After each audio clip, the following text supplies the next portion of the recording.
Hello guys, welcome to Common Ground Gifted Learning. This is Sneha.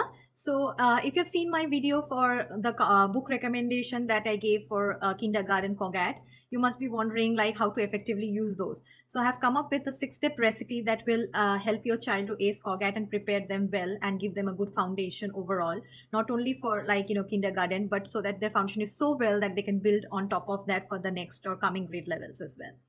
So this recipe is something that worked for me personally, and I'm sure it will work for any child because when I started with my child, like he was just like a clean slate. It's not that he understood halfway through or he was like halfway genius or something. So I'm sure it will help your child. So let's not waste time and jump in. So here is your 6-step recipe for how to effectively use the Cogat workbook. Step one being uh, first take the test without timing, no time pressure, and there is a reason why. Like this is the first time probably your child is taking like a Cogat type of test, so give them the time because this is mostly for you to learn his or her areas of strength and weakness. This has nothing to do with like a formal testing round. So if your child is taking more time or doing badly in this test, do not be disheartened. Your job here is to find out his areas of weakness and strength, and once you find the wrong area, like areas where he gets wrong, put a star mark for those questions. And this is important. Why? Because it takes us to our second step, is like you have to sit with your child and individually go through those questions where he went wrong, and then you have to explain to your child that what's actually happening in there, like the analogy or the changes in shapes, or there are like couple of things happening or not, and the category associated.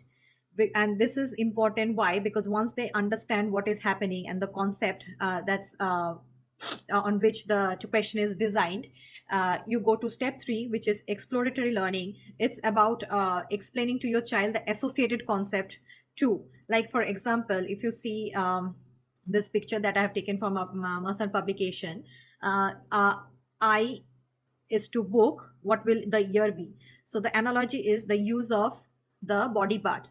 So we use our eyes to see a book. What do we use for our ears? So answer is phone, right?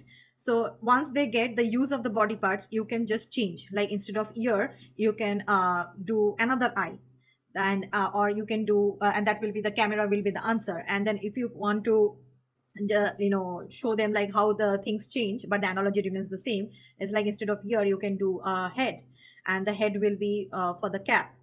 So stuffs like this you can show them like how one concept can be extended to different kinds of pictures. This is very important because this broadens their horizon and also helps them to understand the questions which are not familiar, and they try to go by elimination process.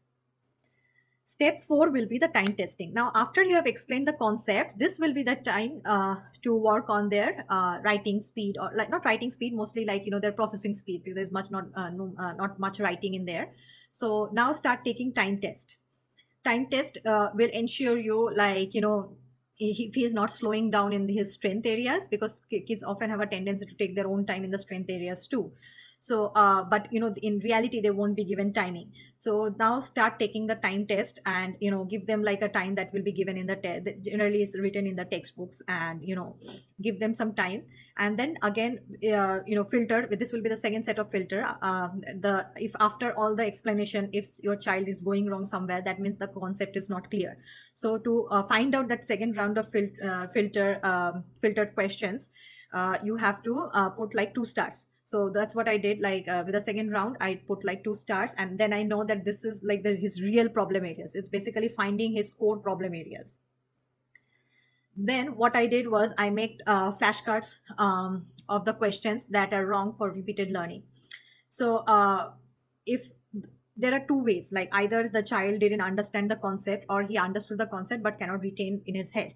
So anyways, what I did was I just made a flashcards for like the questions where he went wrong over 1 and 2, so that he can go back to it. Most of the problem with the books here or the Cogat or any kind of like learning books here, I have seen like there is nothing to go back to, like they cannot revise. So making flashcards was one of the important tool.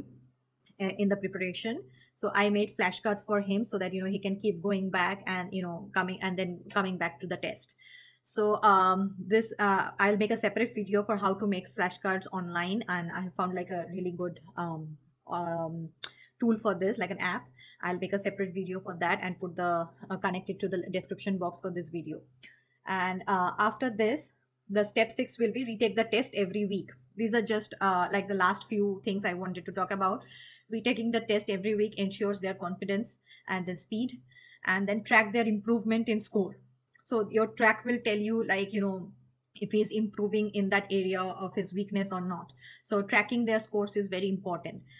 And once the consistent score is 97%, move to the another test. So basically, you take one workbook, go through both the filtered process with a target of getting 97% in that test, with time, like when you are timed. So that's the way I did it. Like, I took one book, did the 2 time filtration process, targeted it to 97% by tracking his score and retaking it and making flashcards. Once he or she reaches that 97% mark, then move to another test, and then you can keep coming back to it. So it's a elaborate process, but this ensures a very steady like concrete foundation.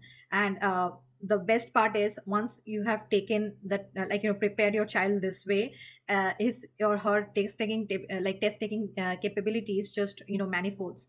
So what happens is, even if for ITBS, I didn't have to prepare him much, since I have prepared him well for Cogat, because the skill remains the same. It's just the question changes. So this strategy is not only work for Cogat, but it also works for any kind of gifted learning or screening test. So this is pretty much like a well tried recipe that I have tried with my kid. So that was the end of today's video. If this strategies helped your child some way, or you find it like useful, please like, share, and subscribe my channel and help it to grow. See you next time in my next video. Thank you.